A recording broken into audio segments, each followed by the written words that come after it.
அஸ்ஸலாமு அலைக்கும் வரஹ்மத்துல்லாஹி வபரகாத்துஹு. மக்களே நலமா இருக்கிறீர்களா? அல்லாஹ்வுடைய பெரிய கிருபையில பேராசை பெருநஷ்டம்ங்கிற தலைப்பில் ஒரு வீடியோ போட்டிருக்கோம். ஸ்கிப் பண்ணாமல் பாருங்க, ஓரளவுக்கு பிரயோஜனமா இருக்கும் இன்ஷா அல்லாஹ். அதாவது எந்த ஒரு நிகழ்வுக்கும் ஆசைப்படலாம். ஆசைப்படுறதுக்கு அனுமதி இருக்குது. ஆனால் பேராசைங்கிற அடிப்படையில் போகும்போது தான் பல தவறுகள் வருது. எந்த அளவுக்குன்னு சொன்னால், நமக்கு ஆசைகள் ஒரு இதில் ஒவ்வொருத்தரும் ஒரு எண்ணத்தில் இருப்போம். தான் குடும்பம் மட்டும்தான் நல்லா இருக்கணும், தான் தான் வசதியாக இருக்கணும், தான் தான் எல்லாத்தையுமே முன்னோடியாக இருக்கணும் அப்படின்ற ஒரு தற்பெருமையோட அது வர்ற இது பேராசையாக போகுது. அந்த பேராசை வரும்போது என்ன சொன்னாக்கா, நம்மளுடைய நிலைமையவே மாற்றிடுது. அப்போ என்னன்னாக்கா, அல்லாஹ்வுடைய தூதர்னு சொன்ன கட்டுப்பாடுகளை மீறி நம்ம போக வேண்டிய சூழ்நிலை வந்துடுது. அப்படி போகாமல் இருக்கிறதுக்கு தான் நம்மளை நம்ம எச்சரிக்கையாக நம்ம நடத்திக்கணும். இந்த பேராசைங்கிறது எப்படி எப்படி ஆரம்பமாகுதுன்னா, மற்றவங்கள பார்க்கும்போது வர்ற இதுதான். மற்றவங்கள கம்பேர் பண்ணி நம்ம ஆசைப்படுறதுல அதை விட நல்லா இருக்கணும், இல்லை அது மாதிரி இருக்கணும், இல்லை அதை விட நம்ம மற்றவங்க நம்மளை பெருமையாக பேசணும், நம்மளை அப்படின்னு நம்ம இந்த தற்பெருமை அது இதெல்லாமே வந்துடும். அப்படி வரும்போது என்ன ஆகுதுன்னு சொன்னாக்கா, நம்ம அறியாமலே பல தவறுகளை செய்ய வேண்டிய சூழ்நிலை வந்துடுது. அதனால் நிறைய விஷயங்கள் நம்ம பல சம்பவங்களெல்லாம் நம்ம பார்க்குறோம். அதாவது ஒரு சின்ன நீதி கதை தான் அது. ரொம்ப வருஷம் ஆச்சு படிச்சிருந்து. அதில் ரொம்ப தெளிவாக எப்படி வருதுன்னு சொன்னால், ஒரு நாட்டு மன்னர்கிட்ட அந்த அந்த நாட்டில் இருக்க குடிமகன்கள் தாங்கள் இது விவசாயம் பண்ணுறதுக்கு இடங்கள் வேணும், ஏதோ ஒரு சின்ன பகுதி இருந்தால் கூட எங்களுக்கு போதும், அதை வச்சு நாங்கள் விவசாயம் பண்ணி ஏதோ பிழைச்சிக்கிடுவோம், இப்போதைக்குள்ள வருமானம் எங்களுக்கு சரியா இல்லை, என் குடும்பத்தை நடத்துகிற அளவுக்கு இல்லை, அதனால் நீங்கள் எங்களுக்கு நீங்கள் உதவி செய்யணும் அப்படின்னு சொல்லி அந்த ராஜாட்ட கேட்குறாங்க. அவர் நம்ம பிரஜைகளாச்சே, சரி நம்ம இது பண்ணுவோன்னே, நீ என்ன பண்ணுறீங்கன்னா, பண்ணுற தொழில் தான் சொல்கிறாங்க. அது உங்களுக்கு சிறப்பாக தான் நம்ம குடும்பத்தை ஓட்டுற அளவுக்கு சிறப்பாக தானே இருக்கும் அப்படின்றாங்க. இருந்தாலும் எங்களுக்கு கொஞ்சம் கொஞ்சம் விசாலமாக இருக்க ஆசைப்படுறோம் அப்படின்னு சொல்லும்போது, அப்படியா அப்படின்னு அவங்க மன்னருக்கு அவருக்கு கேட்குறது புரிஞ்சிக்கிடுச்சு. சரி அப்பா, உங்களுக்கு நான் ஒன்று சொல்கிறேன், நீங்கள் நாளைக்கு வாங்க, நம்ம நிலத்துலேருந்து, அதாவது அரசாங்க நிலத்துலேருந்து உங்களுக்கு நான் உங்களுக்கு பிரித்து கொடுக்குறேன். அதுக்கு சில கண்டிஷன்ஸ்லாம் இருக்குது. நாளைக்கு வாங்க, நேரம் வாங்க, நேரம் யார் யாருன்னு சொல்லி அவங்கள வாங்கன்னு ஒரு ஒரு ஒரு 10, 15 பேர் மேலே வராங்க. குடும்பமாக வர்றாங்க இல்லைங்களேன்.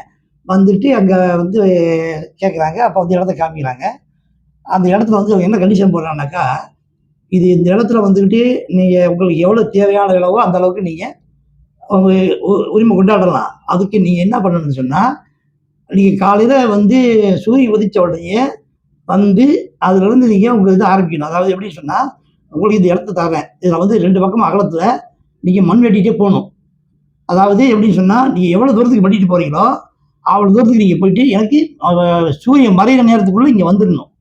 அப்படி வரும்போது வந்த பிறகு இங்கே எவ்வளோ தூரம் வெட்டிங்களோ அது பூரா உங்களுக்கு சொந்தமானது அரசன் சொல்லியிருக்காரு. சொன்ன உடனே இவங்களுக்கு ரொம்ப மகிழ்ச்சி தாங்க முடியல. அப்போ நம்மளால் முடிஞ்ச அளவுக்கு இது பண்ணணும்னு ஒரு சிலர் என்ன பண்ணுறாங்க, நமக்கு தேவை கொஞ்சம் தானே, அதனால் என்ன இருக்குது, இவ்வளோ தூரம் இவ்வளோ நேரமே தேவையில்லை, நம்ம சுருக்கமாக இது பண்ணிட்டு நமக்கு தேவையான அளவுக்கு நம்ம இடத்த மட்டும் நம்ம இது பண்ணிக்கலாம் அப்படின்னு சிலருக்கு இந்த எண்ணம் வருது. ஒரு சிலருக்கு நம்மளால் முடிஞ்ச வரைக்கும் எந்த அளவுக்கு போக முடியுமோ அந்த அளவுக்கு போய் நம்ம அது மன்னர் தான் நமக்கு ஃப்ரீயாக கொடுக்குன்னு சொல்லியிருக்காரு அப்படிங்கிற இலவசமாக இருக்கும்போது தாராளமாக நம்ம இது பண்ணலான்னு சொல்லிட்டு அவங்க என்ன பண்ணுறாங்க, ஒத்துக்கிறாங்க. அது ஒரு குறிப்பிட்ட நாளில் என்ன பண்ணுறாரு, இதாக ஆரம்பிக்கிறாங்க. ஆரம்பிக்கும்போது ஒவ்வொருத்தரும் என்ன பண்ணுறாங்கனாக்க, மண்பட்டி எடுத்து அதாவது அவங்க இடத்த அடையாளம் விடணும். அடையாளத்துக்காண்டி அது இது பண்ணுறாங்க. அந்தந்த இடத்துல குழியை தோண்டிட்டு போயிட்டே இருக்கணும். நேராக போகணும். அவங்க எவ்வளோ தூரத்துக்கு விரும்பப்படுறாங்களோ அந்த அளவுக்கு போகணும். அதாவது அவங்க சூரிய உதயத்திலிருந்து சூரியன் மறையிறதுக்குள்ளே எவ்வளோ அவங்க ஒட்டிட்டு போகிறாங்களோ அது போல் அவங்களுக்கு சொந்தமானது. இதுதான் கண்டிஷனு. என்ன பண்ணுறாங்க, ஒவ்வொருத்தரும் என்ன பண்ணுறாங்க, அவங்க தேவைக்கு பார்த்துட்டு அவங்க என்ன செய்கிறாங்கனாக்கா, சில பேர் குறிப்பிட்ட அளவுக்கு மட்டும் வெட்டிட்டு அவங்க வேலையை முடிச்சிடுறாங்க. சில பேர் என்ன பண்ணிடுறாங்கனாக்கா, அது அந்த இடத்துல தான் அவங்களுக்கு பேராசை வந்துடுது. அந்த பேராசையின் காரணமாக என்ன பண்ணுறாங்கனாக்கா, போய்கிட்டே இருக்காங்க. நேரம் போக போக போக போக மதியம் ஆயிடுது. மதியம் ஆகிட்டோன்னா அவ்வளோ களைப்பு, அது வரையும் களைப்பு தெரியல. அவ்வளோ தூரம் போனதுக்கப்புறம் ரொம்ப தூரம் போயிட்டு மறுபடியும் திருப்பி வரணுமேங்கிறத யோசிச்சுட்டு திருப்பி வர்றதுக்கு இது பண்ணும்போது அவங்க ரொம்ப களைப்பாயிடுறாங்க. திரும்ப களைப்பாய் வரணும், மறுபடியும் அடுத்த சைடு அவங்க வெட்டிட்டு வரணும். வெட்டிட்டு வரும்போது என்ன ஆகுதுன்னு சொன்னாக்கா, எல்லாராலையும் கரெக்டான நேரத்துக்கு வர முடியல. அப்படி வர முடியாமல் இருந்தவங்க நிறைய பேர் அப்படி இப்படி இதாகிறாங்க, மயக்கமாயிடுறாங்க. ஒரு சில பேர் ரொம்ப இதாகிட்டு தன்னுடைய இதை ஒத்துக்கிறாங்க. இல்லை நம்ம செஞ்சது தவறாகி போச்சு அப்படின்னு சொல்லிட்டு. ஒரு சில பேர் என்ன ஆயிடுச்சுனாக்கா, அந்த நெருக்கத்தில் வந்துட்டு ஹார்ட்டு இதாகிட்டு நெஞ்சு இதாகி இறந்துடுறாங்க. அப்போ வந்துட்டு அந்த பேராசையினுடைய இது என்ன, அதாவது ஒரு இது இலவசமாக அரசன் கொடுக்குறான்னு சொல்லும்போது நமக்கு எவ்வளோ தேவை, விவசாயம் பண்ணுறது எவ்வளோ தேவை, நம்மளால என்ன முடியும், அதைத்தான் அவங்க பார்த்துருக்கலாம். அதை விட்டு போட்டுட்டு கிடைக்குதுங்கிறதுக்காக வேண்டி வந்துட்டு அந்த மாதிரி வந்து பேரத்தனமாக அவங்க அந்த மாதிரி பண்ணதுனால என்ன ஆகி போச்சுனாக்கா அவங்களுக்கு பெரும்பாலும் நஷ்டம் ஆகிடுச்சு. ஒரு சில பேர் வந்து இந்த அளவோட வச்சதால அவங்க வந்துட்டு அவங்களுக்கு இடம் கிடைச்சிருச்சு, அவங்க நல்லபடியாக இது பண்ணாங்க. இது வந்து கதை சுருக்கத்தில் என்ன விளங்குதுன்னு சொன்னால், அதிகமாக ஆசைப்படுறதால நமக்கு நமக்கு என்ன கெப்பாசிட்டி இருக்கோ அந்த இதை நம்ம பார்க்கணும். நம்ம உடலுக்கு மீறி நம்மளுடைய இதுக்கு மீறி நம்ம வந்து செய்யணும்னு நினைச்சோம்னு சொன்னால் அது எவ்வளோ பெரிய எந்த விஷயமா இருந்தாலும் சரி ஒரு பாதிப்பை ஏற்படுத்திடும். பொதுவாக வந்துட்டு வியாபாரமே நம்ம பண்ணுறோம். பண்ணும்போது வந்துட்டு ஓரளவுக்கு வியாபாரம் சம்பாதிக்கிறோம், ஒரு லெவலுக்கு வர்றோம். லெவலுக்கு வந்துட்டப்போ என்ன பண்ணுறோம், இன்னும் கொஞ்சம் வருது. அப்போ என்ன ஆனாக்க முதல்ல வந்து நம்ம இறைவன்கிட்ட நம்ம கேட்கும்போது நம்ம வந்து இது வந்து கதையில வந்தது.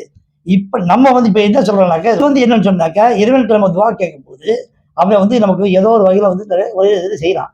அப்போ நம்ம வந்துட்டு வியாபாரத்தை எல்லாத்தையும் கொஞ்சம் அபிவிருத்தி ஆகுது. அபிவிருத்தி ஆகுதுன்னா அவருக்கு நன்றி செலுத்தணும். நன்றி செலுத்துறது எப்படி, தொழுகை வழக்கங்கள் மற்றபடி எல்லா வகையிலுமே வந்துட்டு அல்லாவுடைய தூதர் சொன்னபடி நம்ம நடக்கணும். அந்த அடிப்படையில் போகும்போது வந்துட்டு எல்லாமே ஸ்டெப் பை ஸ்டெப்பாக நீங்கள் வரும்போது நீங்கள் எவ்வளோக்கு எவ்வளோ நீங்கள் சம்பாதிக்கிறோம் அவ்வளோக்கு எவ்வளோக்கு வந்துட்டு உங்களுக்கு வந்து அது பேராசை ஆகாது, உங்களுக்கு வந்து குடும்ப விரிவாக்கம் ஆகும். அதில் நீங்கள் வந்துட்டு நல்ல ஒரு பறக்கத்து அதிகமான அல்லா தாலா பறக்கத்து கொடுப்பான். அது மூலமாக உங்கள் மூலமாக பலருக்கு வேலை கிடைக்கும், பல விதமான குடும்பங்கள் வந்துட்டு நல்லா சம்பாதிச்சா சந்தோஷமா இருக்கும், இந்த மாதிரி வரும். அது இல்லாமல் வந்து தான் மட்டும்தான் நல்லா இருக்கணும் அப்படிங்கிற மாதிரி நினைப்புல நம்ம போகும்போது என்ன ஆகுது சொன்னால், இதில் வந்து நம்ம சம்பாத்தியத்து மேலேயே கவனத்தில் இருக்கும்போது அடுத்தாப்புல என்னன்னாக்கா நம்ம செய்ய வேண்டிய இறை வணக்கத்தை நம்ம வந்து எதுவுமே எல்லாத்தையுமே வந்து தள்ளிப்பட வேண்டிய சூழ்நிலை வந்தது. உதாரணத்துக்கு இரவு நம்ம படுக்கிறது லேட் ஆகி போச்சுன்னா தொழுகையை விட்டுடுறோம், மறுநாள் காலை எதிர்க்கிறது லேட் ஆகி போகுது. அப்போ என்ன ஆகுது, கேட்கறதுக்கு என்ன சொல்லுவோம், இந்த மாதிரி நேற்று போல நைட் ரொம்ப கஷ்டமான வேலையாகி போச்சு, நேற்று ஃபுல்லாக வேலை, அதனால வந்துட்டு எனக்கு தொழுக முடியாது போச்சு. எப்போ அந்த தொழுகை போச்சோ போனது தான், அது திருப்பி நீங்க எடுக்க முடியாது. நீ அடுத்து வர பக்தி உள்ள தொழுகை மட்டும்தான் உங்களுக்கு. அப்போ அந்த தொழுகை வந்து உங்களுக்கு நஷ்டம் தான். அந்த தொழுகை இல்லாதது, அந்த தொழுகையால உங்களுக்கு எவ்வளவு நஷ்டம் உங்களுக்கு தெரியுமா? தொழுகையில வந்துட்டு ஜமாத்தா தொழுதா எத்தனை மடங்கு, தனியா தொழுகை எத்தனைங்கிறது உங்களுக்கு தெரியுமா? இவ்வளவு தூரத்துக்கு வந்து ஜமாத்தா தொழும்போது 27 மடங்கு எவ்வளோ நன்மை எழுதுதானே. அப்போ வந்துட்டு அதையும் நம்ம விட்டுடுறோம்.